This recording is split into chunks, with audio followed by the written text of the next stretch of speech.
നമസ്കാരം. ഹലോ, നമസ്കാരം. എന്തെങ്കിലും വിശേഷങ്ങൾ? എല്ലാവർക്കും സുഖം തന്നെയെന്ന് വിശ്വസിക്കുന്നു. ഞങ്ങളിവിടെ സുഖമായിരിക്കുന്നു. ഇന്ന് നേരെ ഇരിക്കും മനുഷ്യ. ഞാൻ നേരല്ലേ ഇരിക്കുന്നു. അല്ല, ഞാനൊരുമാതിരി ഭയങ്കര ഹൈറ്റ് ഉള്ളതുകൊണ്ട് എനിക്ക് തീരെ ഹൈറ്റ് ഇല്ലാത്തതുകൊണ്ട് ഇങ്ങനെ ഞാൻ അങ്ങനെ ഇരുന്നിട്ടും കാര്യമില്ലല്ലോ. എനിക്ക് നിന്റെ അത്ര ഹൈറ്റ് ഇല്ലടി ഉണ്ടല്ലോ, വെറുതെ ഒരുമാതിരി വളഞ്ഞിരിക്കുന്നു. അപ്പോൾ കാര്യത്തിലോട്ട് കിടക്കാം. അതെ അതെ. ഓക്കെ. അപ്പോൾ എന്താണെന്ന് വെച്ച് കഴിഞ്ഞാൽ കുറേ പേര് എനിക്ക് ഇത് മെയിൽ ചെയ്യാറുണ്ട്. ഈ പറഞ്ഞ പോലെ ഇപ്പോൾ 10ാം ക്ലാസ് വരില്ലേ, 10ാം ക്ലാസ് മാത്രമല്ല പരീക്ഷകൾ അടുത്ത് വരികയാണ്. അപ്പോൾ അമ്മമാർക്കും അച്ഛന്മാർക്കും ഉണ്ടാകുന്ന ആ ഒരു ആദി എന്ന് പറഞ്ഞാൽ പരീക്ഷയെ കുറിച്ച് കുട്ടികൾ സ്വന്തം മക്കൾ പ്രിപ്പയർ ചെയ്യുമ്പോൾ എങ്ങനെയാണ് അതിനെ മക്കൾക്ക് കുറച്ചും കൂടെ ഈസി ആയിട്ട് പരീക്ഷനെ അഭിമുഖീകരിക്കാൻ പറ്റുക, എങ്ങനെയാണ് നിങ്ങൾ അവയ്ക്ക് കോച്ചിങ് കൊടുക്കണമെന്നൊക്കെ പറയുന്നത്. പക്ഷെ നമ്മളങ്ങനെ കോച്ചിങ് കൊടുക്കാറില്ല എന്നുള്ളതാണ് സത്യം. അപ്പോൾ അതിനെക്കുറിച്ച് പറ്റുന്നുണ്ടെങ്കിൽ ഒരു വീഡിയോ ചെയ്യാൻ പറഞ്ഞിട്ടുണ്ടായിരുന്നു. അപ്പോൾ ഞങ്ങളിപ്പോൾ നിങ്ങൾ ചോദിക്കും ഞങ്ങൾ ആരാണ് ഇത്ര വലിയ ഡോക്ടേഴ്സ് അങ്ങനെയൊന്നുമല്ല. പക്ഷേ ഒരു അച്ഛനമ്മ എന്ന നിലയ്ക്ക് നമ്മൾ മക്കളുടെ അടുത്ത് പറയുന്ന കാര്യങ്ങൾ, അതേപോലെ തന്നെ എൻ്റെ ചെറുപ്പത്തിലും ജാൻചേട്ടൻ്റെ ചെറുപ്പത്തിലും ഞങ്ങൾ ഫേസ് ചെയ്തിട്ടുള്ള കാര്യങ്ങളാണ് ഞാനിവിടെ പറയാൻ ആഗ്രഹിക്കുന്നത്. അപ്പോൾ എല്ലാവർക്കും ഒരേ അഭിപ്രായങ്ങളായിരിക്കണം എന്നില്ല, പലർക്കും അവരുടേതായ ചിന്തകളും അഭിപ്രായങ്ങളും കാണും അല്ലേ. പക്ഷേ ഞങ്ങൾക്ക് തോന്നുന്ന കാര്യങ്ങൾ ജസ്റ്റ് നിങ്ങളടുത്ത് ഷെയർ ചെയ്യുന്നു. അപ്പോൾ നല്ല വശങ്ങൾ എടുക്കാൻ ശ്രമിക്കുക. അപ്പോൾ ചേട്ടാ ഞാനാണ് തുടങ്ങേണ്ടത്. അതെ, ചേട്ടനെ തുടങ്ങാം. അതല്ല അതിൻ്റെ ഒരു ശരി. അല്ല, എഡ്യൂക്കേഷനെ കുറിച്ച് സംസാരിക്കുമ്പോൾ എനിക്ക് പറയാനുള്ളത് എന്താണെന്ന് വെച്ചാൽ ഇത് ഭയങ്കരമായിട്ട് താഴേക്ക് പോയില്ലേ മൈക്ക്? ഇല്ല, ഞാൻ പിടിക്കാം. വേണ്ട. അല്ലെങ്കിൽ പറഞ്ഞത് കൂടെ എനിക്ക് റിപ്പീറ്റ് ചെയ്യാൻ പറ്റില്ല, അതുകൊണ്ട് സാരില്ലാന്ന് കിട്ടുന്നു, നീ വിഷമിക്കണ്ട. ഇന്ന് രാവിലെ മുരളി തുമ്മാരോടി ഒരു ഷെഫിൻ്റെ ഫോട്ടോ ഷെയർ ചെയ്തൊരു ലേഖനം പബ്ലിഷ് ചെയ്തിട്ടുണ്ടായിരുന്നു ഫേസ്ബുക്കിൽ. അപ്പോൾ അത് ഞാൻ ഷെയർ ചെയ്തുകൊണ്ട് വീണ വായിച്ചു. ഷെയർ ചെയ്യാനുള്ള കാരണം എന്താണെന്ന് വെച്ചാൽ അദ്ദേഹം പറഞ്ഞ ഇദ്ദേഹത്തിന് ഈ ഷെഫിന് വലിയ വിദ്യാഭ്യാസവും ഇതൊന്നും ഉണ്ടായിരുന്നില്ല. അദ്ദേഹം ചെറുപ്പത്തിൽ തന്നെ ജോലിക്ക് കയറി പല ആൾക്കാരുടെ അടുത്ത് അപ്രൻറ്റീസായി വർക്ക് ചെയ്ത് അങ്ങനെ പല രാജ്യങ്ങളിലും ചെന്ന് വർക്ക് ചെയ്ത് നല്ലൊരു സെലിബ്രിറ്റി ഷെഫായി മാറി. അതിന് ശേഷം ഇപ്പോൾ നാട്ടിൽ വന്ന് നല്ല സാലറിയിൽ ജോലി ചെയ്യുന്നു. ഇനിയുള്ള കാലഘട്ടത്തിൽ ഇങ്ങനെയുള്ള ചെറുപ്പത്തിലേ വർക്ക് ചെയ്ത് തുടങ്ങി നിങ്ങൾക്ക് താല്പര്യമുള്ളൊരു മേഖലയിൽ ചെന്ന് എത്തി അതിൽ പഠിച്ച് ഒരു നിലയിലേക്ക് എത്തുക എന്നുള്ളതാണ് ഇനിയുള്ള കാലഘട്ടത്തിൽ സ്ട്രാറ്റജിയായി സാധിക്കാവുന്നത്. എല്ലാ കാലഘട്ടത്തിലും അതുണ്ടായിരുന്നു. ഇനിയുള്ള കാലഘട്ടത്തിൽ മുരളി അത് പറഞ്ഞപ്പോൾ എനിക്ക് വളരെ താല്പര്യം തോന്നി. കാരണം എൻ്റെ ഒരു കാഴ്ചപ്പാട് വിദ്യാഭ്യാസത്തിനെ കുറിച്ച് ചെറുപ്പത്തിൽ ഇത് തന്നെയായിരുന്നു. നമുക്ക് എന്താണ് താല്പര്യം എന്നുള്ളത് തീരുമാനിക്കാനോ അറിയാനോ ഉള്ള പ്രായം അല്ല 15. പലർക്കും വളരെ വൈകിയാണ്. ഇപ്പോൾ എന്നെ സംബന്ധിച്ച് അതൊക്കെ മനസ്സിലാവുന്ന ഒരു 26 27 വയസ്സിലൊക്കെയാണ് നമുക്ക് ഇന്നതാണ് താല്പര്യം എന്നുള്ളത്. 27 വയസ്സൊക്കെ ആയിട്ടില്ല, ഇന്നതാണ് താല്പര്യം എന്ന് മനസ്സിലാവുന്നത്. അപ്പോൾ അതുവരെ എന്തെങ്കിലും ഒരു ജോലി കിട്ടുക, അതിങ്ങനെ ജീവിച്ചു പോവുക, പല കാര്യങ്ങൾ ട്രൈ ചെയ്യുക, അതിലേക്ക് എത്തിപ്പെടുക എന്നുള്ളതാണ്. അപ്പോൾ തുടക്കത്തിൽ തന്നെ വലിയൊരു ഗോളും അതിലേക്ക് എല്ലാ എനർജിയും ഫോക്കസ് ചെയ്ത് 10ാം ക്ലാസ് മുതൽ ഒരു കൊല്ലം നഷ്ടമായ അത് അങ്ങനെയുള്ള ഇതുകളൊക്കെ കേട്ടിട്ട് തന്നെ നമ്മൾ വളർന്നു വന്നത്. എൻ്റെ ഭാഗ്യത്തിന് എനിക്ക് തിരിച്ച് പ്രസ് ചെയ്താൽ ഞാൻ ചെയ്യണില്ല എന്ന് പറഞ്ഞാൽ നിർബന്ധിക്കുന്ന അല്ലെങ്കിൽ എന്നെ ബുദ്ധിമുട്ടിക്കുന്ന പാരൻസ് ആയിരുന്നില്ല. അല്ലെങ്കിൽ അഥവാ ബുദ്ധിമുട്ടിക്കാൻ ശ്രമിച്ചാൽ നടക്കില്ല എന്നുള്ള അറിയുന്ന പാരൻസ് ആയിരുന്നു. അപ്പോൾ അതുകൊണ്ട് അങ്ങനെ ഒരു വഴി തിരഞ്ഞെടുക്കാനും അവസാനം തരക്കേടില്ലാത്ത രീതിയിൽ ജോലി ചെയ്ത് ജീവിക്കാനുള്ളൊരു ഭാഗ്യം ഉണ്ടായി. അപ്പോൾ ഇതൊരു ടൈം ആൻഡ് ടെസ്റ്റഡ് സ്ട്രാറ്റജി ഒന്നുമല്ല. നമ്മുടെ മക്കളുടെ കാര്യത്തിലായാലും ഞങ്ങളും അത് തന്നെയാണ് പ്രൊമോട്ട് ചെയ്യാൻ ശ്രമിക്കുന്നത്. കാരണം അവർക്ക് താല്പര്യമുള്ള കാര്യങ്ങൾ തിരഞ്ഞെടുക്കാനുള്ള ഒരു സമയത്തിലേക്ക് അവർ എത്തുക, ആ ഒരു പ്രാപ്തിയിലേക്ക്. ഇന്നത് വർക്ക് ചെയ്യുന്നുണ്ടോ, ആർ യു ഗെറ്റിംഗ്, ഇതാണോ താല്പര്യം എന്നുള്ളത് ഞങ്ങളിപ്പോഴും ചോദിക്കുകയാണ്. പലരും ചോദിക്കുകയാണ് അവ എന്താ ചെയ്യാൻ പോകുന്നത് ഇത് കഴിഞ്ഞാൽ. ഞങ്ങൾക്കറിയില്ല സത്യം. അപ്പോൾ 9ാം ക്ലാസ് മുതലേ തന്നെ കുട്ടികൾക്ക് 10ാം ക്ലാസ് കഴിഞ്ഞാൽ ഏത് ബ്രാഞ്ചാണ് എടുക്കേണ്ടതെന്നുള്ളത്, അല്ലെങ്കിൽ ഏത് ജോലിയാണ് പോകേണ്ടതിനെ കുറിച്ചുള്ള ധാരണ പല പാരൻസിനും ഉണ്ട്, കുട്ടികൾക്കും. നല്ലതാണ്. പലർക്കും അത് നേരത്തെ അറിയാം, നേരത്തെ താല്പര്യങ്ങൾ തിരിച്ചറിയുന്നത്. എല്ലാവരും ഒരേപോലെ ഇല്ലല്ലോ. നമ്മുടെ മോൻ അങ്ങനെ ഇല്ല കേട്ടോ. പക്ഷേ ഈ പറഞ്ഞ പോലെ നമ്മളിപ്പോൾ ഒന്നിനും അവനെ കമ്പൽ ചെയ്യുന്നില്ല. ഇപ്പോൾ പണ്ട് പറയുമ്പോൾ നമ്മൾ പറയില്ല എഞ്ചിനീയർ ആവുക, ഡോക്ടർ ആവുക, വക്കീലാവുക, അങ്ങനെയൊക്കെ ആവുന്നുള്ളൊരു ഒരു പാറ്റേൺ ഉണ്ട് നമുക്ക്. പക്ഷേ ഇന്നത്തെ പിള്ളേരുടെ അടുത്ത് നമുക്ക് അതിൻ്റെ ഒരു ആവശ്യമില്ല. മാത്രമല്ല അങ്ങനത്തെ ഒരു ഇഷ്ടങ്ങൾ എൻ്റെ മോനില്ലേ ഇപ്പോൾ ഇതുവരെ. ഇനി ഭാവിയിൽ എങ്ങനെയെന്ന് എനിക്കറിയില്ല. അപ്പോൾ അവൻ്റെ അടുത്ത് ചോദിക്കുമ്പോൾ അമ്മ എനിക്ക് അത് വലിയ താല്പര്യമില്ല, അവൻ ഇൻറ്റീരിയർ ഡിസൈനിങ് ആണ്, അല്ലെങ്കിൽ അവന് അത്യാവശ്യം കുക്ക് ചെയ്യാൻ. അപ്പോൾ അതൊക്കെയാണ് അവൻ്റെ ഇഷ്ടങ്ങൾ. അപ്പോൾ നമ്മൾ അവന് എന്തിലാണോ താല്പര്യം അതിലോട്ട് ആണ് നമ്മളും അവനെ പറയാറുള്ളതെന്ന് പറഞ്ഞാൽ എന്ത് കാര്യത്തിലാണെങ്കിലും നിനക്ക് ഇഷ്ടമുള്ള കാര്യം തിരഞ്ഞെടുത്തു കഴിഞ്ഞാൽ അതിൽ പരമാവധി ബുദ്ധിമുട്ടാണ്. അത് പിന്നെ കോംപ്രമൈസ് ഇല്ല. ഒരു once you take something on then you need to excel ചെയ്ത് ഏറ്റവും ടോപ്പിൽ പോകണമെന്നല്ല, ബട്ട് 100% കൂടുതലാണെങ്കിലും അത് ഇടുക. അത് രാത്രി ഉറങ്ങാൻ കിടക്കുമ്പോൾ നാളെ രാവിലെ എന്നിട്ട് ഞാൻ ഇത് ചെയ്യും എന്നുള്ള സ്വപ്നങ്ങളോട് കൂടെ ഉറങ്ങാൻ സാധിക്കുന്ന ഒരു ജോലി, അല്ലെങ്കിൽ പഠിക്കാൻ സാധിക്കുന്ന ഒരു മേഖല അത് കണ്ടെത്തുക എന്നുള്ളതാണ്. അപ്പോൾ അത് ഇപ്പോൾ 10ാം ക്ലാസ്സിലാണെങ്കിലും this is just a passing phase. 10ാം ക്ലാസ്സിൽ മാർക്ക് കിട്ടിയാൽ നല്ലത്, കിട്ടിയില്ലെങ്കിൽ നല്ലത്. എങ്ങനെയായാലും ആ പഠിക്കാനുള്ള താല്പര്യം ഉണർത്താനും അത് ആ ഡിസിപ്ലിൻ ഫോളോ ചെയ്ത് പഠിക്കാനുള്ള ഒരു സാഹചര്യം, അല്ലെങ്കിൽ അതിനുള്ളൊരു ഹാബിറ്റ്. പലപ്പോഴും നമ്മൾ വളരെ പ്രാമുഖ്യം കൊടുക്കാത്ത ഒരു കാര്യമാണ് ഹാബിറ്റ്.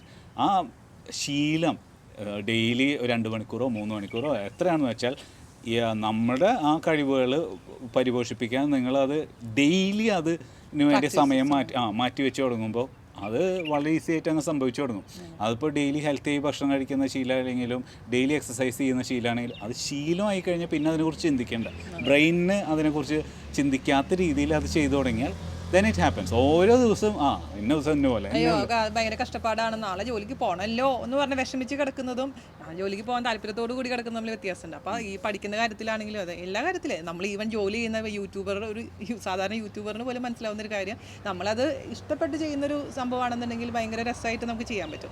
അല്ലെങ്കിൽ എല്ലാം ചെയ്യണമല്ലോ എന്ന് പറഞ്ഞാൽ കഷ്ടപ്പെട്ട് ചെയ്യുമ്പോൾ അത് നമ്മുടെ പ്രോഡക്റ്റിൽ അത് ശരിക്കും പ്രതിഫലിച്ച് കാണിക്കും എന്നുള്ളത് എനിക്ക് എൻ്റെ എക്സ്പീരിയൻസിൽ നിന്ന് തോന്നിയിട്ടുള്ളൊരു കാര്യമാണ്. അപ്പോൾ ഈ പറഞ്ഞ പോലെ അപ്പോൾ അവീനെ സംബന്ധിച്ചിടത്തൊരു എന്താ പറയുക, ഞങ്ങൾ രണ്ടുപേരും പറയുന്നൊരു കാര്യം എന്താണെന്ന് വെച്ച് കഴിഞ്ഞാൽ വിഷമമുള്ള സബ്ജക്ട്സ് എന്താണെന്ന് വെച്ച് കഴിഞ്ഞാൽ അത് ചൂസ് ചെയ്തിട്ട് അതിന് കുറച്ചധികം സമയം സ്പെൻഡ് ചെയ്യുക. അപ്പോൾ അത് പഠിക്കുക. അപ്പോൾ ഞാൻ പറഞ്ഞില്ലേ, റാങ്ക് മേടിക്കണമെന്നോ അല്ലാണ്ട് ടോപ്പ് പൊസിഷൻ ആവണമെന്നൊന്നുമില്ല, അവന് പറ്റുന്ന രീതിയിൽ അവൻ കൊടുക്കുക മാക്സിമം. അല്ലാതെ ഇപ്പോൾ ഓരോ കുട്ടിക്കും ഓരോ രീതിയിലായിരിക്കും മാർക്കും അല്ലെങ്കിൽ ഗ്രാസ്പ് ചെയ്യാനുള്ള പവറും. അപ്പോൾ എനിക്കുള്ള ആയിരിക്കില്ല ഞാനുണ്ടാവുക. അപ്പം ഒരു കുട്ടികളെ നമ്മൾ കമ്പയർ ചെയ്യാൻ പാടില്ല. അപ്പോൾ എൻ്റെ മോൻ, അപ്പോൾ ഞാൻ അവയുടെ അടുത്ത് പറയുന്നൊരു കാര്യമാണ്, അതായത് അവയുടെ പവർ അവിക്കറിയാം. അതായത് അവിക്ക് എത്രമാത്രം പഠിക്കാൻ പറ്റും, എത്ര നേരം ഇരുന്ന് പഠിച്ചു കഴിഞ്ഞാലാണ് ആ സബ്ജക്റ്റ് കൂടുതൽ ഗ്രാസ്പ് ചെയ്യാൻ പറ്റുക, അത് ആ കുട്ടിക്ക് മാത്രമേ അറിയുള്ളൂ. അതേസമയം ചില കുട്ടിക്ക് ഒരു മണിക്കൂർ സ്പെൻഡ് ചെയ്ത് കഴിഞ്ഞാൽ മുഴുവനും പഠിക്കാൻ പറ്റുമായിരിക്കും. അപ്പോൾ ചില കുട്ടികൾക്ക് അത് കൂടുതൽ സമയം ഇരിക്കണം. അപ്പോൾ അത് കുട്ടികൾ തന്നെ ഡിസൈഡ് ചെയ്യേണ്ടത്. അവനവൻ്റെ കഴിവനുസരിച്ച് അതിലോട്ട് എന്താ പറയുക സമയം സ്പെൻഡ് ചെയ്ത് അത് ചെയ്യുക. അല്ലാണ്ട് ചെയ്യാതിരുന്ന് കണ്ടിട്ട് പിന്നെ അയ്യോ ലാസ്റ്റ് മിനിറ്റ് അയ്യോ എനിക്ക് കിട്ടിയില്ലല്ലോ അമ്മയെന്ന് പറഞ്ഞ് സങ്കടപ്പെട്ടിട്ട് കാര്യമില്ല. അപ്പം അത് നമ്മളൊന്ന് മോണിറ്റർ അത് മാത്രമേ നമ്മൾ അവോയ്ഡ് ചെയ്യാൻ ശ്രമിക്കാറ്. കാരണം നേരത്തെ സമയമുള്ള സമയത്ത് മാക്സിമം എഫേർട്ട് ഇട്ടിട്ട് ലാസ്റ്റ് സമയത്ത് ആഘോഷിച്ചോ, അവസാനം കുത്തിയിരുന്ന് പഠിച്ച് അത് ആ ഒരു ഇതുകൾ നമ്മൾ പലപ്പോഴും ഇൻസ്റ്റിൽ ചെയ്യാൻ ശ്രമിക്കാറുണ്ട്. ആ ഒരു ശീലം അതിനുവേണ്ടി അടി കൂടാറുണ്ട് കേട്ടോ. ഇപ്പൊ തന്നെ അടികൂടി വന്നിരിക്കുക. കാരണം ഇന്നലെ മോഡൽ കഴിഞ്ഞിട്ടുള്ളൂ. അപ്പം അച്ഛൻ രാവിലെ തന്നെ പറഞ്ഞു, അച്ഛൻ നന്ദുവിനെ ട്യൂഷനാക്കി വന്നതിന് ശേഷം അവരുടെ അടുത്ത് പറഞ്ഞു ഞാൻ വരുമ്പോഴേക്കിനും നീ നോക്കി വെക്കണം എന്നൊക്കെ പറഞ്ഞപ്പോൾ എൻ്റെ അടുത്ത് കംപ്ലയിൻറ്റ് പറയും, ഇന്നലെ എൻ്റെ പരീക്ഷ കഴിഞ്ഞല്ലേ ഉള്ളൂ, അപ്പോൾ എനിക്കൊന്ന് റിലാക്സ് ചെയ്യാൻ കിട്ടുന്ന സമയമല്ലേ. അപ്പം അച്ഛൻ പറഞ്ഞതെന്ന് വെച്ചാൽ അച്ഛന് ഇന്നും നാളെയാണ് അച്ഛൻ്റെ ഓഫ് ദിവസം, നാളെ കഴിഞ്ഞാൽ മറ്റന്നാൾ തൊട്ട് ജോലിയുണ്ട്. അപ്പോൾ അവന് ഇനി സ്റ്റഡി ലീവാണ്, അവന് ഇഷ്ടംപോലെ സമയമുണ്ട്. അപ്പം നമുക്ക് ഫ്രീ ടൈം ഉള്ളപ്പോഴാണ് കുട്ടികൾക്ക് കൂടെ സ്പെൻഡ് ചെയ്യാൻ പറ്റുള്ളൂ. പ്രത്യേകിച്ച് SST എന്ന് പറഞ്ഞാൽ അവന് ഭയങ്കര ബുദ്ധിമുട്ടാണ്. ഇപ്പോൾ ഹിസ്റ്ററിയും ഹിസ്റ്ററി അല്ല ജോഗ്രഫി, പൊളിറ്റിക്സ് ഭയങ്കര ബുദ്ധിമുട്ടാണ്. അപ്പോൾ ഞാനപ്പോൾ ജാനോട് പറഞ്ഞു എനിക്കും പൊളിറ്റിക്സിനെ കുറിച്ച് വലിയ വിവരമില്ല. അപ്പോൾ അങ്ങനെയല്ല, അത് ഓരോരുത്തർക്ക് ഓരോ രീതികളുണ്ടാവില്ല. അപ്പോൾ ഞാനിപ്പോൾ പറഞ്ഞിരിക്കുന്നത് എന്താണെന്ന് വെച്ച് കഴിഞ്ഞാൽ ജാനോട് എന്നെ പഠിപ്പിച്ചു തരാൻ പറഞ്ഞേക്കാം. കാരണം ഞാൻ അവരുടെ അടുത്ത് പറഞ്ഞപ്പോൾ അവരുടെ ഒരു ഇതെന്ന് പറഞ്ഞു കഴിഞ്ഞപ്പോൾ അച്ഛൻ പറയുമ്പോഴും ഭയങ്കര ഡീറ്റെയിൽ ആയിട്ട് പറയത്രേ. അതായത് ഇപ്പം ഞാൻ നിങ്ങൾക്ക് കുക്കിംഗ് പഠിപ്പിക്കുന്ന പോലെ ഞാൻ ഉദാഹരണമായിട്ട് പറയാം. അതായത് അതിൻ്റെ വിത്തും പേരും അതിൻ്റെ ഗുണങ്ങളും അതുകൊണ്ട് അത് സംഭവിച്ചിട്ടില്ല, അതുണ്ടായിരുന്നില്ലെങ്കിൽ എന്ത് സംഭവിച്ചു, അങ്ങനെ എല്ലാ ഡീറ്റെയിൽ ആയിട്ടാണ് ജാൻചേട്ടൻ പഠിപ്പിച്ചു കൊടുക്കുക. ഹിസ്റ്ററി ആണെങ്കിലും പൊളിറ്റിക്സ് ആണെങ്കിലും. അപ്പോൾ അവർ പറയണത് അത്രയും ഒന്നും എനിക്ക് തലയിൽ കൊണ്ടുകൊടുക്കാൻ പറ്റില്ല, പ്രത്യേകിച്ച് പൊളിറ്റിക്സ് ഒന്നും എനിക്ക് തലയിൽ കയറുന്നില്ല. അപ്പോൾ അമ്മ ആവശ്യമുള്ള കാര്യം മാത്രം പറഞ്ഞു തന്നാൽ മതി. അപ്പോൾ അച്ഛനാണെങ്കിൽ ഇങ്ങനെ ഒരുപാട് അങ്ങ് പറയുമ്പോൾ കൺഫ്യൂഷൻ വരികയാണ്. അതുകൊണ്ട് അമ്മ പഠിച്ചിട്ട് എനിക്ക് പറഞ്ഞു തന്നാൽ മതി എന്നാണ് പറഞ്ഞിരിക്കുന്നത്. അപ്പോൾ ഞാൻ ഇന്ന് സ്റ്റഡി ക്ലാസ്സിന് പോവുകയാണ്, സ്റ്റുഡന്റ് ആവുകയാണ്. അപ്പൊ ഞാൻ പഠിച്ചിട്ട് എനിക്ക് മനസ്സിലാക്കിയിട്ടുള്ള കാര്യങ്ങൾ ഞാൻ അവയ്ക്ക് പറഞ്ഞു കൊടുക്കാൻ പോകും. പിന്നെ ഇപ്പൊ നിങ്ങൾ വിചാരിക്കണ്ടാവും ഞാൻ ഭയങ്കര പൊളിറ്റിക്സും ഹിസ്റ്ററിയും സോഷ്യലൊക്കെ പഠിച്ചിട്ട് ഭയങ്കര ഇതായിരുന്നു. ഇതൊന്നുമല്ല. സത്യം പറഞ്ഞാൽ ഈ പഠിക്കുന്ന കാലത്ത് ഒട്ടും ഇഷ്ടമില്ലാതിരുന്ന സബ്ജക്ട്സ് തന്നെയാണ് ഈ സോഷ്യൽ സ്റ്റഡീസും ഹിസ്റ്ററിയും പൊളിറ്റിക്സും ഒക്കെ. പക്ഷേ നമ്മൾ ഇത്രയും ജീവിച്ച് കഴിഞ്ഞിട്ട് ഇത്രയും ലോകം കണ്ടു കഴിഞ്ഞ് പല ആനുകാലിക സംഭവങ്ങളും നമ്മുടെ ജീവിതത്തിലൂടെ കടന്നു പോകുന്നു. ഇപ്പോൾ 2008 ക്രാഷ്, അതുപോലുള്ള സാധനങ്ങൾ, ഫൈനാൻഷ്യൽ ഇഷ്യൂസും അല്ലെങ്കിൽ രാജ്യങ്ങൾ തകരുന്നതും രാജ്യങ്ങൾ ഉണ്ടാവുന്നതും ഒക്കെ നമ്മുടെ ജീവിതകാലത്ത് കണ്ടു കഴിയുമ്പോൾ പല കമ്പാരിസൺ പോയിൻറ്റ്സും നമുക്ക് കിട്ടണം. പല കഥകളും എന്നിട്ട് ഫ്രഞ്ച് റവല്യൂഷനും ഇതൊക്കെ പഠിക്കും. ജീവിത സമ്പത്ത് നമുക്ക് ഇന്നുണ്ട്. സോഷ്യലിൻ്റെ എല്ലാ സബ്ജക്ട്സും എടുത്ത് വായിച്ചു നോക്കും. ഭയങ്കര ലൈവാണ് എന്നെ സംബന്ധിച്ച്. കാരണം ഞാൻ ചിന്തിക്കുന്നത്, ഞാൻ പഠിച്ചിരുന്ന കാലത്ത് ഇത് ഇത്രയും നന്നായി എഴുതിയിരുന്നെങ്കിൽ, ഒന്ന് എഴുതണം, രണ്ട് ഈ അനുഭവ സമ്പത്ത് ഉള്ള ആൾ വായിക്കുകയായിരുന്നെങ്കിൽ it would have been much better. അപ്പോൾ അത് ആരുടെയും തെറ്റല്ല. ആ എഴുതിയിരുന്നവർ അന്നത്തെ കാലത്ത് ഏറ്റവും നന്നായി എഴുതി, ഇന്ന് എഴുതുന്നവർ അവർക്ക് സാധിക്കുന്ന രീതിയിൽ എഴുതി. അത് ആ ഡെപ്ത്ത് ഉള്ള ഒരു കുടുംബത്തിലല്ല ഞാൻ ജനിച്ചത്. ആ ഡെപ്തോ ആ വേഴ്സറ്റാലിറ്റിയോ ഉള്ളത്, അല്ലെങ്കിൽ അതിനോടുള്ള താല്പര്യം ഉണ്ടാക്കാൻ എൻ്റെ കുടുംബത്തിന് സാധിച്ചിരുന്നില്ലേ. അപ്പോൾ ആ പ്രായത്തിൽ ആ താല്പര്യം ഉണ്ടായിട്ടില്ല. ഈ പ്രായത്തിലായപ്പോഴേക്കും താല്പര്യമായി. അപ്പോൾ സമയം തെറ്റി, പക്ഷേ ആ സാധനങ്ങൾ ഉപകാരപ്രദമാണ്. അപ്പോൾ പല കാര്യങ്ങൾ നമ്മൾ പറയും, വിദ്യാഭ്യാസമുള്ള അച്ഛനും അമ്മയും, അല്ലെങ്കിൽ അങ്ങനെ വിദ്യാഭ്യാസത്തിൻ്റെ ഒരു സംസ്കാരമുള്ള ഒരു കുടുംബത്തിൽ ജനിക്കുന്ന കുട്ടികൾക്ക് അവർ ഒരു പ്രായം എത്തുമ്പോഴേക്കും അവർ കേൾക്കുന്ന വാക്കുകളുടെ എണ്ണം പോലും ഒരുപാട് അധികമാണ്. ഒരു അങ്ങനത്തെ പ്രിവിലേജ്ഡ് ആയിട്ട് ജനിച്ചവരാണ് നമ്മൾ പലരും. അപ്പോൾ എനിക്ക് ഒരുപാട് കാലം ഇപ്പോഴും എന്ന് പറഞ്ഞാൽ ഗുരുക്കന്മാരോട് വലിയ പ്രതിപത്തിയൊന്നും ഉണ്ടായിരുന്നില്ല. കാരണം പലപ്പോഴും ഉപകാരമുള്ള കാര്യങ്ങൾ അവരിൽ നിന്നല്ല മറ്റു സ്ഥലങ്ങളിൽ നിന്നാണ് നമുക്ക് കിട്ടിയതെന്ന് തോന്നിയിട്ടുണ്ട്. പക്ഷേ ആ മറ്റ് സ്ഥലങ്ങളില്ലാത്ത കുടുംബങ്ങളിൽ നിന്ന് വന്ന കുട്ടികൾക്ക് ഗുരുക്കന്മാർ ദൈവങ്ങളാണ്. അപ്പോൾ എന്താ പറയുക, ഗുരുക്കന്മാർ എല്ലാം റിലേറ്റീവാണ് അല്ലേ. ആ കാലഘട്ടത്തിൽ ഞാൻ ഇപ്പോൾ പോൾസ് മാഷ ഒരിക്കൽ പറഞ്ഞായിരുന്നു, നിങ്ങളൊക്കെ ഡോൺ ബോസ്കോ എന്ന് പറഞ്ഞ സ്കൂളിലാണ് ഞങ്ങൾ പഠിച്ചത്. അവിടെ ഒരുമാതിരി പെട്ട മിഡിൽ ക്ലാസ് അല്ലെങ്കിൽ അപ്പർ ക്ലാസ്സിൽ നിന്ന് വന്ന കുട്ടികളാണ് വന്നിരുന്നത്. നിങ്ങൾക്കുള്ളേക്കാട്ടിലൊക്കെ ഒരുപാട് സ്നേഹമായിരുന്നു ഗവൺമെൻറ് സ്കൂളിൽ പഠിപ്പിക്കാൻ പോയപ്പോൾ അവിടുത്തെ കുട്ടികൾ. കാരണം അവിടെ ഉള്ള കുട്ടികൾ പച്ചയായ സ്നേഹമാണ്. അപ്പോൾ അത് ആ കളങ്കമില്ലാത്ത അവരെ സംബന്ധിച്ച് ഈ അറിവ് ഈ മനുഷ്യനിൽ നിന്ന് തന്നെ മാത്രമേ കിട്ടുന്നുള്ളൂ. നമുക്ക് അങ്ങനെയല്ല, ഒരുപാട് സോഴ്സസ് ഉണ്ടായിരുന്നു. ഇന്ന് കുട്ടികൾക്ക് സോഴ്സസ് അതിലുപരിയാണ്, ഒരുപാട് സോഴ്സസ് ഉണ്ട്. അപ്പോൾ അവർക്കും ഈ മാതാപിതാ ഗുരു ദൈവം എന്ന് പറഞ്ഞാൽ ഗുരു അങ്ങ് സ്പ്രെഡ് ആവാണ്. ഓരോ ഓരോ അന്ധനും വെളിച്ചം തന്നു, ഓരോ മൂകൻ്റെയും കർണമന്ത്രം ലയിച്ചു ചേർന്നു എന്ന് പറഞ്ഞ പോലെ ഓരോ പരമാണുവിലും അറിവ് ഇന്ന് പ്രസരിച്ചുകൊണ്ടിരിക്കുകയാണ്. അത് ഒപ്പിയെടുക്കാനുള്ള കണ്ണ് മാത്രം ഉണ്ടായാൽ മതി. അപ്പോൾ അത് ആ ലെവലിലോട്ട് കുട്ടികൾ വരിക എന്ന് പറയുമ്പോൾ ഇപ്പോൾ എന്ന് പറഞ്ഞു കഴിഞ്ഞാൽ, ഇപ്പോൾ കഴിഞ്ഞ ദിവസം കൂടെ എക്സാമിൻ്റെ തലേദിവസം ഞാൻ നോക്കുമ്പോൾ ഒരാളിരുന്നിട്ട് SSTയുടെ പൊളിറ്റിക്സിൻ്റെ ഒരു ചാപ്റ്റർ യൂട്യൂബിലിരുന്ന് കണ്ടുകൊണ്ടിരിക്കുന്നു. അപ്പോൾ കണ്ടുകൊണ്ടിരിക്കുന്ന ചാനൽ എന്ന് പറഞ്ഞാൽ ഹിന്ദിയാണ്. മൂപ്പർക്ക് ഹിന്ദി അറിയുന്നില്ല. എന്നാൽ പോലും ഇപ്പോൾ അത് കണ്ട് അത്യാവശ്യം ഹിന്ദി പഠിച്ചു. അതെ, ഹിന്ദി പഠിച്ചു. പറയാനറിയില്ലെങ്കിൽ അത്യാവശ്യം പറയാനറിയാം, എന്നാലും നല്ല മനസ്സിലാവുന്നുണ്ട്. ഇപ്പോൾ ഞാൻ പറഞ്ഞ മോനെ അപ്പോൾ സബ് ടൈറ്റിൽ പോലും ഇട്ടിട്ടില്ലായിരുന്നു അവൻ. അപ്പോൾ അത് കേട്ടിട്ട് ഇപ്പോൾ ഞാൻ പറഞ്ഞു, പരീക്ഷയുടെ തലേദിവസമാണ് അതിരുന്ന് കണ്ടുകൊണ്ടിരിക്കുന്നത്. പരീക്ഷയുടെ തലേദിവസം എന്ന് പറഞ്ഞാൽ ഞാനൊക്കെ പഠിച്ചുകൊണ്ടിരിക്കുന്ന സമയത്ത് റിവിഷൻ മോഡ് ആ എക്സാം ആകുമ്പോഴേക്കും നമ്മൾ ടീച്ചേഴ്സ് 10 പ്രാവശ്യമെങ്കിലും റിവിഷൻ ചെയ്തിട്ടുണ്ട്. അപ്പോൾ നമ്മൾ പച്ചവെള്ളം പോലെ ആയിട്ടാണ് പരീക്ഷ എഴുതാൻ പോണേ. അപ്പം ഞാൻ പറഞ്ഞവർ അവർ അമ്മ ഞാൻ ഇതിലാണ് കംഫർട്ടബിൾ, എനിക്കിത് അറിയുന്നില്ല, അത് അവർ പറയുമ്പോൾ മനസ്സിലാകാൻ പറ്റുന്നത്. അപ്പോൾ യൂട്യൂബിൽ തന്നെ ഒരുപാട് പേര് ഇപ്പോൾ ഇത് ചെയ്യുന്നുണ്ട്.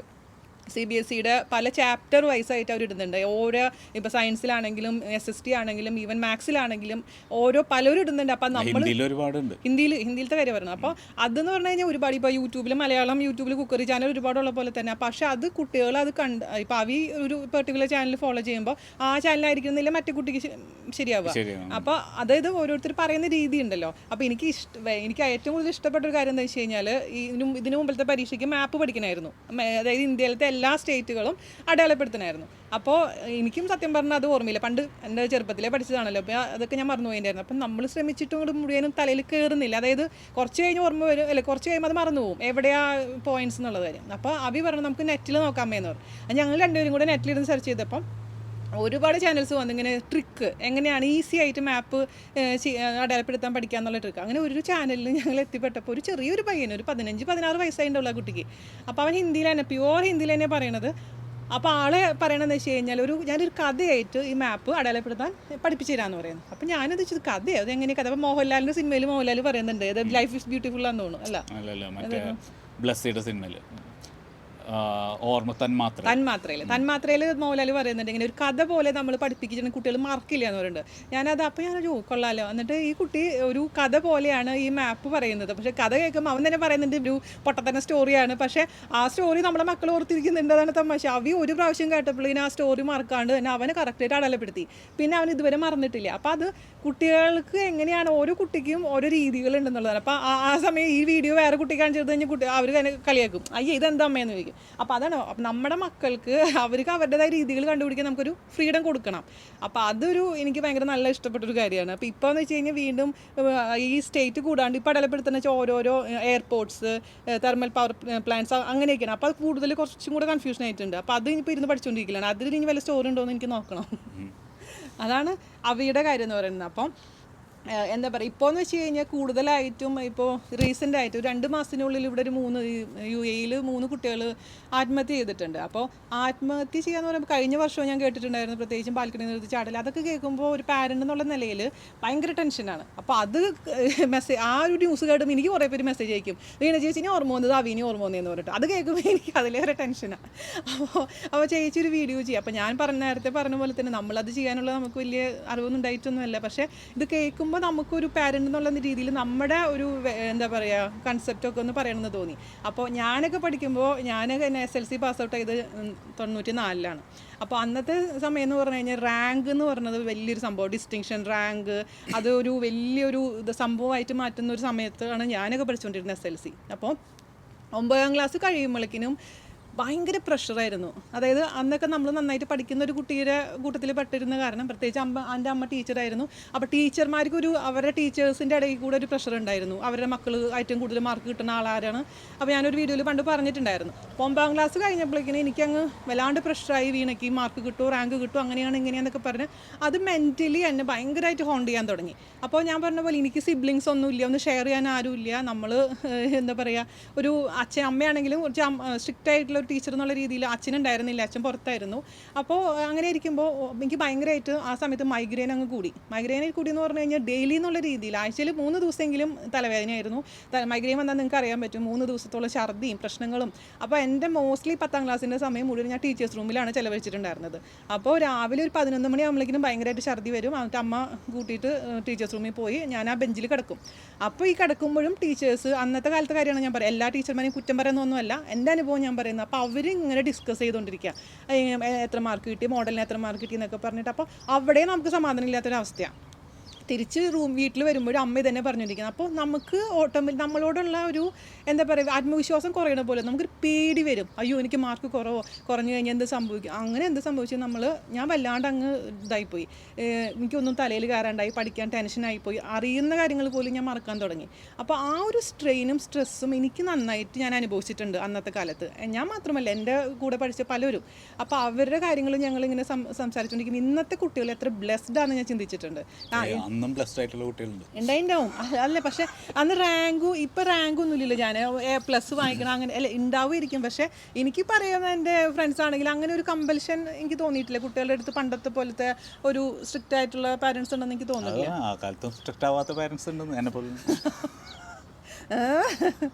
അപ്പോൾ അല്ല, എനിക്കറിയില്ല, ഞാൻ എൻ്റെ കാര്യം പറയാം. നമുക്ക് ഈ പറഞ്ഞ ഞാനൊക്കെ പറഞ്ഞു കഴിഞ്ഞാൽ ഒരു തവളേനെ പോലെ ഒരു ചെറിയൊരു കുളത്തിൻ്റെ ഉള്ളിൽ ജീവിക്കുന്ന തവളയായിരുന്നു ഞാൻ. അപ്പോൾ എനിക്ക് എൻ്റെ ചുറ്റുപാടുള്ള കാര്യങ്ങൾ മാത്രമേ അറിയുള്ളൂ. ഈ പുറം ലോകമായിട്ടുള്ള ഡീറ്റെയിൽ ആയിട്ടുള്ള കാര്യങ്ങൾ എനിക്കറിയില്ല. അപ്പോൾ എൻ്റെ അനുഭവങ്ങളാണ് ഞാൻ അവരുടെ അടുത്ത് പറയുന്നത്. എൻ്റെ അനുഭവം എന്ന് പറഞ്ഞാൽ എന്നെ 9ാം ക്ലാസ്സിലെ സ്കൂളിൽ നിന്ന് പുറത്താക്കിയിട്ടാണ് 10ാം ക്ലാസ്സിൽ പുതിയ സ്കൂളിൽ SM വിദ്യാഭവനിൽ ചെന്ന് ചേരുന്നത്. അപ്പോൾ ചേരുമ്പോൾ പ്രിൻസിപ്പൽ പറഞ്ഞു, നീ ഇങ്ങനെയൊക്കെ കാണിച്ച് വന്നതാണ്, പിന്നെ മഞ്ജു സാർ. അപ്പോൾ നിനക്ക് 3 മാസം സമയം തരാം, you need to prove yourself. ആ 3 മാസമായിരുന്നു എന്നെ സംബന്ധിച്ച് ഏറ്റവും പ്രഷർ ഉള്ള സമയം. കാരണം ഒന്നാമത് പഠിപ്പ് എന്ന് പറഞ്ഞ സാധനം മാറ്റി വെച്ചിട്ട് ബാക്കി കാര്യങ്ങളിലേക്ക് നടന്നിട്ട് ഒരുപാട് നാളായി. അപ്പോൾ പഠിപ്പ് ഒരു പുതിയ തുടക്കമായിരുന്നു. അപ്പോൾ 1 തവണ വായിക്കണം, 2 തവണ വായിക്കണം, സ്കൂളിൽ ചെന്നിട്ട് അപ്പോഴാണ് ഒരു ക്വസ്റ്റ്യൻ ആൻസറൊക്കെ കിട്ടുക. അപ്പോൾ അത് അങ്ങനെ ഹാബിറ്റ്, അത് അച്ഛനും ആദ്യമായിട്ട് വീട്ടിൽ നിന്ന് പ്രായമായതിനു ശേഷം, എനിക്കൊരു പ്രായമായതിനു ശേഷം അച്ഛൻ വീട്ടിൽ നിന്ന് വിട്ട് നിൽക്കുന്ന സമയം, അച്ഛൻ മസ്കറ്റിലോട്ട് പോയാണ്. അപ്പോൾ അത് പഠിച്ച് ക്വാർട്ടർലി എക്സാമിന് നല്ല മാർക്കും എസ്റ്റാബ്ലിഷ്ഡായി. പിന്നെ നമ്മൾ ഹാപ്പി. പിന്നെ ഇത് കണ്ടിന്യൂ ചെയ്തു പോയി എന്നല്ലാതെ അവസാനം ഒന്നും ഉഴപ്പിണ്ടെങ്കിൽ കൂടുതൽ സ്റ്റഡി ഹോളിഡേസിനൊന്നും, അതാ ഞാൻ പറയുന്നത്, സ്റ്റഡി ഹോളിഡേസിനാണ് ഞാൻ ഏറ്റവും കുറവ് പഠിച്ചിട്ടുള്ളത്. അപ്പോൾ അത് ഈ ഞാൻ പറഞ്ഞ പാറ്റേണിലല്ലോ ആദ്യം പഠിച്ച് അവസാനം ആകുമ്പോഴേക്കും നമ്മൾ ടോൺ ഡൗൺ ചെയ്യുന്ന ഒരു പാറ്റേണിൻ്റെ ഭാഗമായിരിക്കാം. പക്ഷേ എൻ്റെ ഫുൾ എഫേർട്ട് ഒന്നും എടുത്ത് പരീക്ഷ എഴുതിയെന്നോ ഒന്നും പറയാൻ പറ്റില്ല. വളരെ ഈസിയായി പരീക്ഷ എഴുതി. അന്ന് CBSE എത്ര 83% അങ്ങനെ മാർക്കുള്ളൂ. അന്ന് ബാക്കി SLCയിൽ 96 97. അപ്പോൾ വിചാരിച്ച ഗ്രൂപ്പിനും ഇതിനൊക്കെ അഡ്മിഷൻ കിട്ടാൻ ബുദ്ധിമുട്ടുള്ളത്. പക്ഷെ അതൊന്നും നമ്മളെ എഫക്റ്റ് ചെയ്യുന്ന സംഭവമല്ല.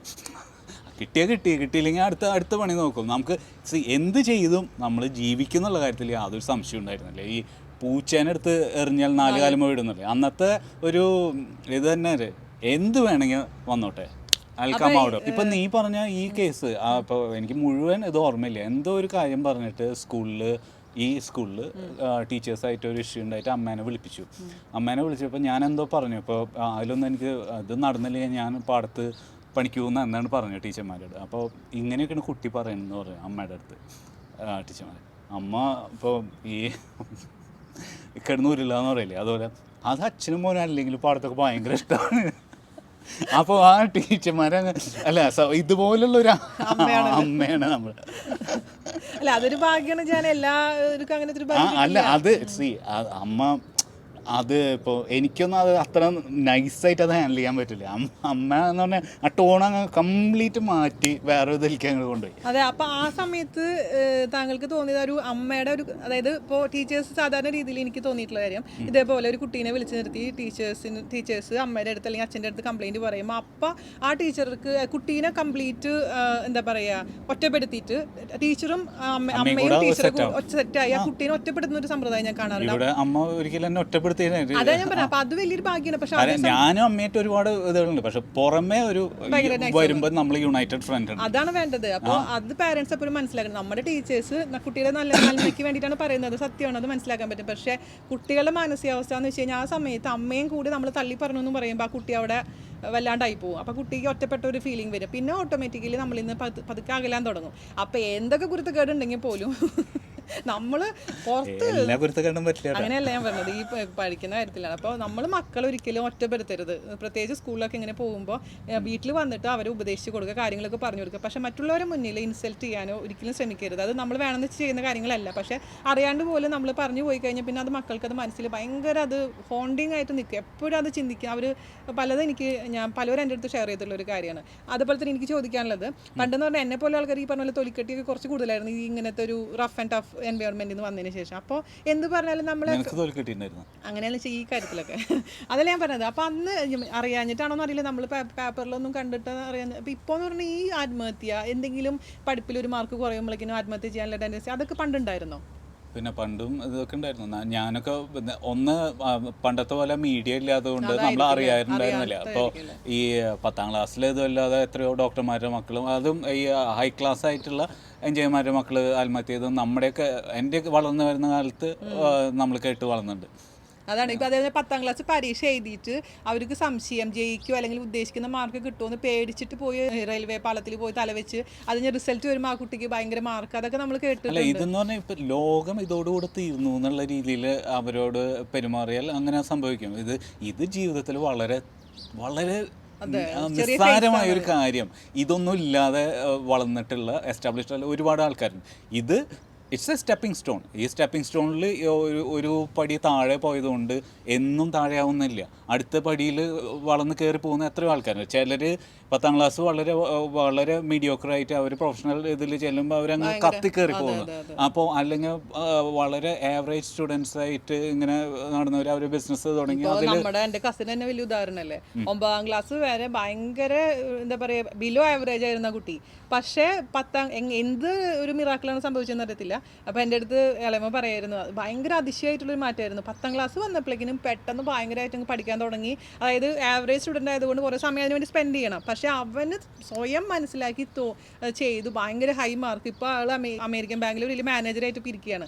അപ്പോൾ അതാണ് അത് അവർ കുട്ടികൾക്ക് തോന്നുന്നു നമ്മൾ കുറേ കമ്പൽ ചെയ്തിട്ട് പറഞ്ഞിട്ടൊന്നും കാര്യമില്ല. അവർക്ക് സ്വയം തോന്നി. സ്പാർക്ക് എപ്പോൾ സംഭവിക്കുന്നു എന്നുള്ളത് നമുക്കറിയില്ല. ആ സ്പാർക്ക് സംഭവിക്കാനുള്ള എൻവയോൺമെൻറ്റ് നമ്മൾ ഒരുക്കി കൊടുക്കുക എന്നുള്ളതാണ്. അത് ചിലപ്പോൾ നമ്മുടെ എൻവയോൺമെൻറ്റിൽ നിന്ന് വിട്ടു പോകുമ്പോഴാവും അവർക്ക് ആ സ്പാർക്ക് സംഭവിക്കുക. ഫ്രണ്ട്സിൽ നിന്നായിരിക്കാം, എങ്ങനെയാണെന്നറിയില്ല. ബട്ട് ആ സ്പാർക്കാണ് ജീവിതം ഇൻട്രസ്റ്റിംഗ് ആക്കുന്നത് പിന്നീടുള്ള കാലഘട്ടത്തിലാണ്. പിന്നെ ഒരുപാട് സ്ട്രാറ്റജിക് ഡിസിഷൻസും ഹാബിറ്റ്സും ഇതൊക്കെ ഉണ്ട്.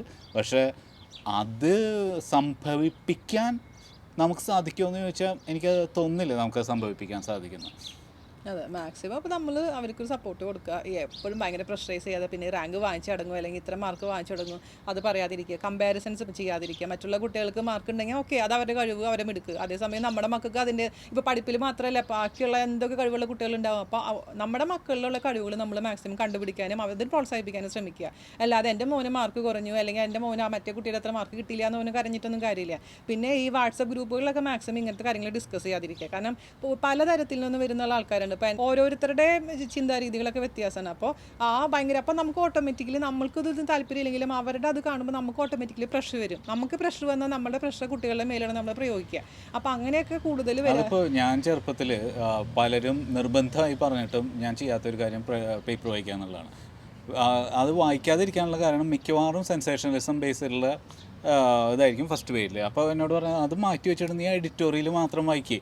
അപ്പോൾ കുറച്ച് നാളൊക്കെ ശ്രമിച്ചു, അതങ്ങ് ക്ലിക്ക് ആവുന്നില്ല. ഞാൻ പിന്നീട് ചിന്തിച്ചത് എൻ്റെ അച്ഛനും അല്ലെങ്കിൽ മുതിർന്നവരൊക്കെ വളർന്നു വരുന്ന കാലഘട്ടത്തിൽ ഇപ്പോൾ ഹിന്ദു, ഇന്ത്യൻ എക്സ്പ്രസ് അതുപോലുള്ള പേപ്പറുകൾ ആയിരുന്നു അവരെ സംബന്ധിച്ചിടത്തോളം നല്ല വീക്ഷണങ്ങളും അങ്ങനെ പരിചിതമല്ലാത്തൊരു ലോകത്തിലേക്ക് കടന്നില്ലാനുള്ള മാർഗം. ഞാൻ ആ ഒരു എന്താ പറയുക കൗമാരം കഴിയുന്ന കാലഘട്ടത്തിലേക്കും മറ്റ് മാഗസിൻസൊക്കെ അവൈലബിൾ ആയി തുടങ്ങി. അപ്പോൾ എനിക്ക് ഏത് സമയത്താണ് ക്ലിക്കായെന്നറിയില്ല. ഇപ്പോൾ ഒരു വർഷം മഹാരാഷ്ട്രയിലൊക്കെ പോയതിന് ശേഷമായിരിക്കാം എക്കോണമിസ്റ്റ് എന്ന് പറഞ്ഞ ഒരു മാഗസിൻ സ്ഥിരമായി വായിക്കാൻ തുടങ്ങിയപ്പോഴാണ് ഇതായിരിക്കണം ആനുകാലികം എന്ന് തോന്നി തുടങ്ങിയത്. അല്ലെങ്കിൽ ഒരു കംപ്ലീറ്റ് പിക്ചർ, ഒരു സെൻസേഷനലിസം ഇല്ലാതെ കംപ്ലീറ്റ് അനാലിസിസ്. അതിൻ്റെ രാഹുൽ ഗാന്ധിനെ കുറിച്ച് പറയുമ്പോൾ അത് ജവഹർലാൽ നെഹ്റുവിൻ്റെ പൗത്രനാണ്, അവരുടെ എല്ലാം ഒരൊറ്റ വാചകത്തിൽ അയാളെ ഇൻട്രൊഡ്യൂസ് ചെയ്യും. കാരണം ഇതൊരു ലോകത്തുള്ള എല്ലാവരും വായിക്കുന്ന ഒരു മാഗസീനാണ്. അപ്പോൾ അത് അവർക്ക് രാഹുൽ ഗാന്ധി ആരാണെന്ന് അറിയുന്നില്ല. അതുപോലെ തന്നെ അമേരിക്കയിലുള്ള ഒരാളെ ഇൻട്രൊഡ്യൂസ് ചെയ്യുമ്പോഴും റഷ്യയിലുള്ള ഒരാളെ ഇൻട്രൊഡ്യൂസ് ചെയ്യുമ്പോഴും അവർ ആ ഒരു മുഖവരോടുകൂടെ അങ്ങ് ഇൻട്രൊഡ്യൂസ് ചെയ്യും. അപ്പോൾ നമുക്ക് ബാക്ക്ഗ്രൗണ്ട് ഒന്നും ഇല്ലെങ്കിലും ഇത് കംപ്ലീറ്റ്. അപ്പോൾ ഇപ്പോൾ നാട്ടിലുള്ള ലോക്കൽ പൊളിറ്റിക്സിനെ പറ്റി അറിയാൻ പറ്റില്ല, പക്ഷേ ഇന്ത്യനെ പറ്റിയോ കേരളത്തിനെ പറ്റിയോ എന്തെങ്കിലും ഒരു ഇത് അതിൽ പറയുന്നുണ്ടെങ്കിൽ ആ ഒരു കാഴ്ചപ്പാട് നമ്മൾ മറ്റൊരു സ്ഥലങ്ങളിൽ കാണാത്തൊരു കാഴ്ച. അപ്പോൾ എന്നെ സംബന്ധിച്ച് എനിക്ക് സ്പാർക്കായത് അല്ലെങ്കിൽ എനിക്ക് ലൈനായി വന്നത് ഈ പീരിയോഡിക്കലാണ്. അപ്പോൾ അത് കണ്ടുപിടിച്ച് തരാൻ എൻ്റെ പാരൻസിന് ആർക്കും സാധിച്ചിട്ടില്ല. അപ്പോൾ നമ്മുടെ ചുറ്റുപാടുകളിൽ നിന്ന് നമുക്ക് എത്താൻ പറ്റുന്ന അല്ലെങ്കിൽ ഉപദേശങ്ങളും ഒക്കെ ഉൾക്കൊണ്ട് എത്താൻ പറ്റുന്ന ഒരിതുണ്ട്.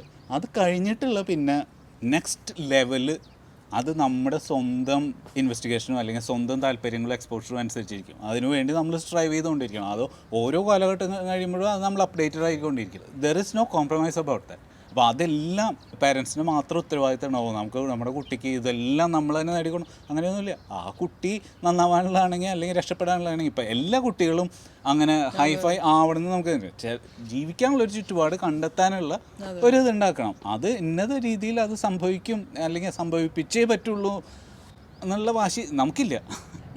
ഞാനാണെങ്കിലും എനിക്കിപ്പോൾ നമ്മൾ മോസ്റ്റ്ലി എല്ലാ പാരൻസും ചിന്തിക്കുന്ന ഒരു കാര്യം തന്നെയാണ്. കാരണം എൻ്റെ ചെറുപ്പത്തിൽ എനിക്ക് പറ്റാതിരുന്ന കാര്യങ്ങൾ എൻ്റെ മക്കൾക്ക് ഈ നമുക്ക് പറ്റുന്ന രീതിയിൽ അവർക്ക് കൊടുക്കണം എന്നുള്ള രീതിയിൽ നമ്മൾ അവർ ഭയങ്കരമായിട്ടങ്ങ് എല്ലാം ചോദിക്കുന്നതൊക്കെ കൊടുത്തങ്ങ് വളർത്തിയിട്ട് പെട്ടെന്ന് നമ്മളൊരു കാര്യത്തിൽ ഇതേപോലെ നോ പറയുമ്പോഴൊന്നും അവർക്ക് താങ്ങാൻ പറ്റാത്തൊരവസ്ഥ പലപ്പോഴും തോന്നാറുണ്ട്. അതായത് കൊച്ചു കൊച്ചു കാര്യങ്ങളിലാണ് അവർ ഭയങ്കര അങ്ങ് അപ്സെറ്റായി ഭയങ്കര അവരുടെ ലൈഫേ പോയി എന്നുള്ള രീതിയിലാണ് ഇന്നത്തെ കാലത്തെ പിള്ളേർ കുറേ പേര് ബിഹേവ് ചെയ്യുന്നത്. അപ്പോൾ ഞാനത് പറയുന്നത് ഇതൊന്നും ജീവിതത്തിൽ ചെറിയൊരു കാര്യമാണ്, അത് ഇപ്പോൾ ഫേസ് ചെയ്ത് പോകും. ഇപ്പോൾ നമ്മളൊക്കെ എന്തൊക്കെ ഫേസ് ചെയ്തിട്ടുണ്ട്. അപ്പോൾ അത് കുട്ടികൾക്ക് അതെനിക്കറിയില്ല അതെന്ത് അതിപ്പോൾ അവരെ അതിലേക്ക് എക്സ്പോസ്ഡ് ആക്കി തന്നെ കൊണ്ടുവരണം. ഇപ്പോൾ നമ്മുടെ ദുൽഖർ സൽമാന്റെ സിനിമയില്ലേ ഞാൻ പറഞ്ഞിട്ടുണ്ട് അവരുടെ അടുത്ത് 5000 രൂപ വിട്ട് വിടുക പ്രീ ഡിഗ്രി കഴിയുമ്പോൾ അല്ല +2 കഴിയുമ്പോൾ അങ്ങനെ ഒരു വിടലുണ്ടെന്ന്. അല്ല അപ്പോൾ അത് നമ്മൾ ഇപ്പോൾ പറഞ്ഞാൽ കുട്ടികളെ കുറ്റം പറയാൻ പറ്റില്ല. അവർ വളർന്നു വന്ന സാഹചര്യം അങ്ങനെയാണ്. മാത്രമല്ല പണ്ടത്തെ കാലത്ത് പാരൻസ് എന്ന് വെച്ചാൽ അവർക്ക് ഈ പറഞ്ഞ പോലെ ചിലപ്പോൾ അവർക്ക് പഠിക്കാൻ വിചാരിച്ചിട്ടുണ്ടെങ്കിൽ അന്നത്തെ സാഹചര്യം കൊണ്ട് അവർക്ക് പഠിക്കാൻ ഉണ്ടാവുമായിരുന്നില്ല. അപ്പോൾ ആ സമയത്ത് അവർ ഇത് എനിക്കൊരു ഡോക്ടർ ആവണമായിരുന്നു, അതുപോലെ എഞ്ചിനീയർ ആവണമെന്നായിരുന്നു. അത് ആഗ്രഹം സാധിക്കാൻ പറ്റാതിരുന്ന ഒരു അച്ഛൻ കുട്ടി ഉണ്ടായിട്ട് മോനെ എഞ്ചിനീയർ ആക്കണം. അത് ഈ പല അച്ഛന്മാരും എനിക്കൊരു ഡോക്ടർ ആവണമായിരുന്നു, എഞ്ചിനീയർ ആവണമായിരുന്നു എന്ന് ചിന്തിക്കുന്നത് ആ ഡോക്ടർ എന്നുള്ള പ്രൊഫഷനോടുള്ള സ്നേഹം കൊണ്ടോ എഞ്ചിനീയർ എന്നുള്ള അതുപോലെയുള്ള ഡോക്ടർമാർ ജീവിക്കുന്ന ലൈഫ് സ്റ്റൈൽ കണ്ടിട്ടാണ്. That's the wrong choice to make. ആ ലൈഫ് സ്റ്റൈൽ കണ്ടിട്ട് ആ പ്രൊഫഷൻ ഒരിക്കലും തിരഞ്ഞെടുക്കുക. ആ ലൈഫ് സ്റ്റൈലിലേക്ക് അവർക്ക് എത്താൻ വേറെ ഒരുപാട് സ്കിൽ സെറ്റ്സ് അവർ അന്നത്തെ കാലത്ത് അങ്ങനെ ചിന്തിക്കുന്നില്ലല്ലോ. അപ്പൊ അവർക്ക് പറ്റാത്ത ഒരു പ്രൊഫഷൻ മക്കളെ കൊണ്ട് എടുപ്പിക്കാൻ അവർ ആഗ്രഹിക്കുന്നു. പക്ഷെ അതിൽ ഇഷ്ടമുള്ള, അതായത് ആ കുട്ടിക്ക് അത് ഇഷ്ടമുണ്ടെങ്കിൽ നല്ലൊരു കാര്യമാണ്. പക്ഷെ ഈ ഫോഴ്സ് ചെയ്ത് എടുത്തിട്ടുണ്ടെങ്കിൽ ആ കുട്ടിക്ക് ഒരിക്കലും അതിൽ ശോഭിക്കാൻ പറ്റില്ല. അതായത് ഇപ്പോൾ നമ്മൾ ആ ഒരു പഠിച്ചിട്ടുണ്ടാവുമായിരിക്കും, പക്ഷെ ആ പ്രൊഫഷനിൽ നമുക്ക് ഫുൾ 100% കൊടുക്കാൻ പറ്റിയെന്ന് വരില്ല. അപ്പോൾ ഇന്നത്തെ കാലത്ത് എനിക്ക് തോന്നുന്നു അങ്ങനത്തെ ഒരു കമ്പൽഷനൊക്കെ കുറെ കുറവാണ്.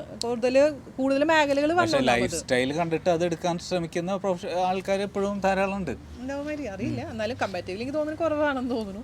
അല്ല, പണ്ടത്തെ വെച്ച് നോക്കുമ്പോൾ. പിന്നെ ഈ പറഞ്ഞ പോലെ എനിക്ക് എൻ്റെതായ കൊച്ചു അറിവുകളേ ഉള്ളൂ. ഈ മുഴുവൻ ലോകം നമ്മൾ കണ്ടിട്ടില്ല. അപ്പോൾ ഞാൻ്റെ അത്ര പോലെ എക്സ്പോഷർ എനിക്ക് കിട്ടിയിട്ടുണ്ടായിരുന്നില്ല. അപ്പോൾ അതിൻ്റെതായ വ്യത്യാസങ്ങളുണ്ടാവും. സന്തോഷമായിട്ട് ജീവിക്കാനുള്ള ഒരു ഇതിലേക്ക് ആദ്യത്തെ, അതിനുശേഷം ബാക്കി അത്രേ ഉള്ളൂ. അപ്പോൾ അതിന് നമ്മൾ കൂടെ നിൽക്കുക. വേറെ ഇപ്പോൾ സ്കൂളിൽ നിന്ന് പ്രഷർ ഉണ്ടോ അല്ലെങ്കിൽ ബാക്കിയുള്ള പ്രഷർ നമുക്ക് അറിയില്ല എന്തൊക്കെയാന്നുള്ള കാര്യം. പക്ഷെ നമ്മളെ വീട്ടിൽ പിയർ പ്രഷർ എന്തായാലും ഉണ്ടാവും. അതെ അതെ അതെ അതെ. ഇപ്പൊ തന്നെ ഫോൺ വിളിച്ച് ചോദിക്കുമ്പോൾ എൻ്റെ കഴിഞ്ഞിട്ട് ഇത്ര ചാപ്റ്റർ കഴിഞ്ഞു എന്ന് പറയുമ്പോൾ ഇവിടെ കിടന്നിട്ട് പരിങ്ങില്ല. അപ്പൊ ഞാൻ പറഞ്ഞു അതൊന്നും നീ നോക്കൊന്നും വേണ്ട, നമ്മൾക്ക് പറ്റുന്ന രീതിയിൽ നമ്മൾ അത് ഒരു നിലയ്ക്ക് നല്ലതാണ്. ഇപ്പോൾ എന്താ പറയാ, അപ്പം 3 ചാപ്റ്റർ കഴിഞ്ഞു, അപ്പൊ എനിക്ക് 3 ചാപ്റ്റർ ഫിനിഷ് ചെയ്യാമായിരുന്നു. അല്ലെങ്കിൽ അല്ല ആ തലേദിവസം രാത്രി ഇപ്പൊ കേട്ടിട്ട് കാര്യമില്ല. അത് തലേദിവസം രാത്രി ഒറ്റ ചാപ്റ്റർ എല്ലാം കഴിഞ്ഞിരിക്കേണ്ട ഒരു സമയം. തലേദിവസം രാത്രി സിനിമയ്ക്ക് പോകേണ്ട ദിവസമാണ്. അപ്പൊ അത് ആ ഒരു മെസ്സേജ് നമ്മളെപ്പോഴും തലേദിവസം രാത്രി ഏറ്റവും റിലാക്സ് ചെയ്തിരിക്കേണ്ട സമയം സിനിമയ്ക്ക് പോയാൽ.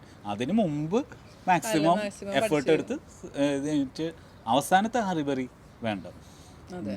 അപ്പം അമ്മമാരോടും അച്ഛന്മാരോടൊക്കെ പറയാ ഒരു കുഴപ്പമില്ല, ഞാൻ ഈസി ആയിട്ട് കൂളായിട്ട് ഡീൽ ചെയ്യുന്നു പറഞ്ഞു. ഞാൻ വീഴുമ്പോൾ 4 കാലുമ്പോൾ വീഴുന്നു പറയാം. അതെ അതെ. ഈ പരീക്ഷയ്ക്ക് വീണില്ലെങ്കിലും എപ്പോഴെങ്കിലും അവി നാളെ മാർക്ക് കുറഞ്ഞ പറഞ്ഞു, അത് പിന്നെ അടുത്ത പരീക്ഷയ്ക്ക് ശരിയാക്കാം. അപ്പം അത്രയുള്ള ഞാൻ പറഞ്ഞു ഓക്കെ, നിങ്ങൾക്ക് ആ വിശ്വാസം ഉണ്ടല്ലോ, മാർക്ക് കുറഞ്ഞു കഴിഞ്ഞാൽ ഓക്കെ ശരിയാക്കണം. അപ്പം ഞാൻ എൻ്റെ കഥ പറഞ്ഞു, ഞാൻ സുദർശൻ ടീച്ചറുടെ ക്ലാസ്സിലായിരുന്നു. അപ്പോൾ മാത്സ് പരീക്ഷയ്ക്ക് എനിക്ക് 25 മാർക്ക് അമ്പയിൽ കിട്ടിയത്. ഞാനാകെ അപ്പം ഞാൻ പറയില്ല, എൻ്റെ അമ്മ ടീച്ചറാണല്ലോ, അപ്പോഴേക്കിനും മാർക്ക് അറിഞ്ഞ് പരീക്ഷ എഴുതിയ അന്ന് തന്നെ എനിക്ക് മാർക്ക് അറിയും. വീട്ടിൽ വരുമ്പോൾ മറ്റുള്ള പിള്ളേർക്കൊക്കെ സമാധാനമാണ്. ഒരു 2 മാസം വെക്കേഷൻ കഴിഞ്ഞിട്ടാണ് അവരെ മാർക്കൊക്കെ അറിയുള്ളൂ. എൻ്റെ അന്നറിയും. അപ്പോൾ പിന്നെ ആ വെക്കേഷൻ എനിക്ക് ആസ്വദിക്കാനേ പറ്റില്ല. അത് ടീച്ചർമാരെ മക്കൾക്ക് മനസ്സിലാവുമെന്ന് വിചാരിക്കുന്നു. അപ്പോൾ 25 മാർക്ക് കിട്ടിയ ആ ഒരു 2 മാസം എൻ്റെ കട്ടപ്പുകയായിരുന്നു. ഇത്രയും മോശം മാർക്ക് ടീച്ചറുടെ മോൾക്ക് എന്നൊക്കെ പറഞ്ഞ് ഭയങ്കര ഒരു ബുദ്ധിമുട്ടായിരുന്നു. അപ്പോൾ അത് കഴിഞ്ഞപ്പോൾ എൻ്റെ മനസ്സിൽ തന്നെ ഞാൻ വിചാരിച്ചു, ഇല്ല എനിക്കിതിങ്ങനെ പോയപ്പോൾ ശരിയാവില്ല. അപ്പോൾ അത് കഴിഞ്ഞിട്ട് പിന്നെ ഞാനൊരു ടീച്ചറെ അടുത്ത്, ദ്രൗപദി ടീച്ചറെ അടുത്ത് ട്യൂഷന് പോകാൻ തുടങ്ങി. എൻ്റെ ടീച്ചർ നമ്മുടെ സ്കൂളിൽ പഠിപ്പിച്ച ടീച്ചർ തന്നെയാണ്. അത് ശനിയും ഞായറും ഓട്ടോറിക്ഷ വിളിച്ച് പോയി. അങ്ങനെ ടീച്ചർ എന്താ ചെയ്തതെന്ന് വെച്ച് കഴിഞ്ഞാൽ വേറെ ഒന്നും പുള്ളിക്കാരി ചെയ്തില്ല. ഒരു 10-20 പേപ്പർ, 20 എത്ര പേപ്പർ എടുത്ത് വെച്ചിട്ടുണ്ടായിരുന്നു മാത്സിൻ്റെ. എന്നിട്ട് ഓരോ ദിവസം എനിക്ക് ആ പേപ്പർ തരും. എന്നിട്ട് പറഞ്ഞു നീ ചെയ്യ്. അപ്പോൾ എനിക്കത് മുഴുവനും കിട്ടൂല, കാരണം ഞാൻ എല്ലാം കവർ ചെയ്തിട്ടൊന്നുണ്ടായിരുന്നു. അറിയുന്നത് ചെയ്യാൻ പറയും. എന്നിട്ട് പിന്നെ അടുത്ത ദിവസം പറയും ഇന്ന ചാപ്റ്റർ പഠിച്ചിട്ട് ഈ എക്സാം പേപ്പറിലത്തെ ഇതിൻ്റെ കാര്യങ്ങൾ ചെയ്യാൻ പറയും. അങ്ങനെ പരീക്ഷ പേപ്പർ ചെയ്ത് നമുക്ക് ഭയങ്കര ഒരു ഇനിയുള്ള 30 ദിവസം ഇതുപോലെ പഠിപ്പിച്ചാൽ മതി. എങ്ങനെ പഠിപ്പിക്കാന്നുള്ള മനസ്സിലായില്ലേ? അതെ, കോൺഫിഡൻസ് വരും. അപ്പം ഓരോ കുട്ടികളും ഓരോ രീതിയിലാണ്. എല്ലാ കുട്ടികളും വേറെ എഡ്യൂക്കേഷൻ്റെ ഒരു കാര്യത്തിൽ കൃത്യമായി പറയേണ്ടതെന്ന് പറഞ്ഞാൽ, പുസ്തകം വായിച്ച് പഠിക്കുമ്പോൾ ഉള്ള ഒരു ഇഷ്യൂ എന്ന് പറഞ്ഞാൽ നമ്മൾ എത്ര റീറ്റെയിൻ ചെയ്യുന്നു എന്നുള്ളത് നമുക്ക് അപ്പം അറിയില്ല. കാരണം ആ പഠിച്ചു കഴിയുമ്പോൾ അത് കിട്ടി, എല്ലാം പാഠം പഠിച്ചു കഴിഞ്ഞു. പക്ഷെ ഈ പേപ്പർ ആൻസർ ചെയ്യുമ്പോൾ ഏതാ കിട്ടാത്ത ഈ ടെക്നിക്ക് നല്ലതാണ്. കാരണം എഴുതി നോക്കുക, എന്നിട്ട് കിട്ടാത്തത് ഇത് കിട്ടുന്നില്ല, അപ്പൊ അത് പഠിക്കുക. പിന്നെ പാറ്റേണും ഏകദേശം ഒരേപോലെ ആയിരിക്കും. പാറ്റേൺ തെറ്റിയാലും ആ ഒരു മെത്തേഡ് എല്ലാ എഡ്യൂക്കേഷണൽസും പറയുന്നതാണ്.